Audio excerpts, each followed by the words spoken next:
नेता प्रतिपक्ष आतिशी से जुड़ी हुई बड़ी खबर सामने आ रही है। आपको बता दें कि दिल्ली हाईकोर्ट ने आतिशी की कालकाजी से निर्वाचन को चुनौती देने वाली याचिका पर नोटिस जारी किया है। हाईकोर्ट ने आतिशी को ये नोटिस जारी किया है। इसके अलावा आपको बताते चले कि निर्वाचन अधिकारी, चुनाव आयोग और दिल्ली पुलिस को नोटिस जारी किया गया है। कालकाजी विधानसभा सीट से 2 वोटर्स ने आप नेता पर भ्रष्ट आचरण आरोप लगाने के साथ साथ ये अर्जी दाखिल की थी।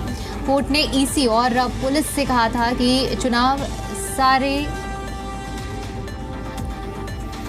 जो रिकॉर्ड हैं चुनाव से जुड़े हुए उन्हें रिकॉर्ड को संरक्षित रखें। और इसी पर ज्यादा अपडेट के साथ जी मीडिया संवाददाता अरविंद सिंह हमारे साथ जुड़ चुके हैं। अरविंद, इस याचिका को लेकर किस दिशा में अपडेट मिल पा रही है? क्या कुछ पूरा मामला, किस तरह से कार्रवाई आगे बढ़ी?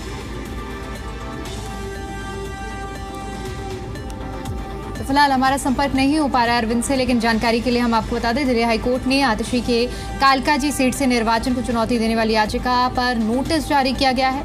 दरअसल ये नोटिस आतिशी, निर्वाचन अधिकारी और चुनाव आयोग को और इसके साथ साथ दिल्ली पुलिस को जारी किया गया है।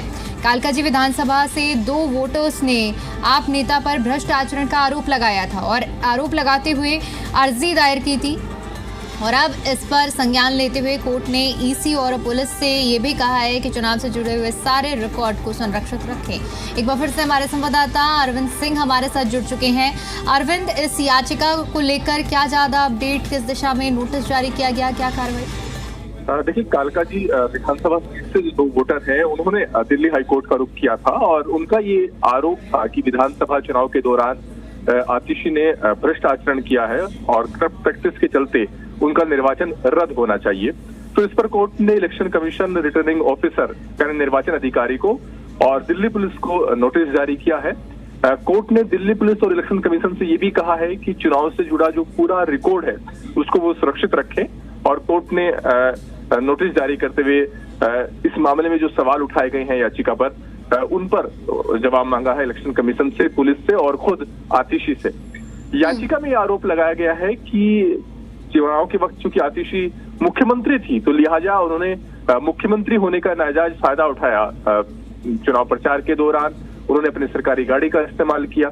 ये भी आरोप लगाया गया है कि अपने राइवल कैंडिडेट रमेश बिदुड़ी की इमेज को खराब करने के लिए उन्होंने फेक वीडियो सर्कुलेट किया और कहीं ना कहीं जो सरकारी संसाधन है उनका इस्तेमाल किया चुनाव प्रचार में, जो कि करप्ट प्रैक्टिस के दायरे में आता है। तो ये इस तरह के आरोप इस याचिका में लगाए गए हैं। हालांकि आज जब इस मामले को लेकर के ब्रीफ शेयरिंग हुई तो इलेक्शन कमीशन के वकील की तरफ से इस पर भी ऐतराज जाहिर किया गया कि आखिर इस मामले में उन्हें पक्षकार क्यों बनाया गया है। लेकिन कोर्ट ने ये कहा कि आपका जो भी ऐतराज है इस याचिका को लेकर के, आप जब जवाब दाखिल करेंगे तो उसमें अपनी बात रख सकते हैं। और कोर्ट ने फिलहाल नोटिस जारी किया है इस मामले को लेकर। बिल्कुल अरविंद, एक तरफ नोटिस तो जारी हो गया है, लेकिन अगर इस पूरे मुद्दे पर आगे की राहों को समझा जाए तो आगे की राहें अब क्या और किसके लिए मुश्किल भरी होने वाली हैं इस मुद्दे पर? देखिए, अभी मुश्किलें बढ़ गई हैं, ऐसा नहीं कहा जा सकता। अभी इस मामले में इलेक्शन कमीशन का जवाब आएगा, दिल्ली पुलिस का जवाब आएगा, आतिशी का जवाब आएगा और उनका जवाब आने के बाद कोर्ट उस जवाब को देखेगा और उसके बाद कोर्ट में इस मामले को धीरे होगी। तो इस दौरान जो इलेक्शन कमीशन के जो वकील हैं, जो आतिशी के वकील हैं और खुद इस मामले में जो पिटिशनर्स हैं उनके जो वकील हैं वो अपनी बात रखेंगे। तो कोर्ट उन सब की जिरह को सुनने के बाद इस मामले में आगे कुछ तय करेगा।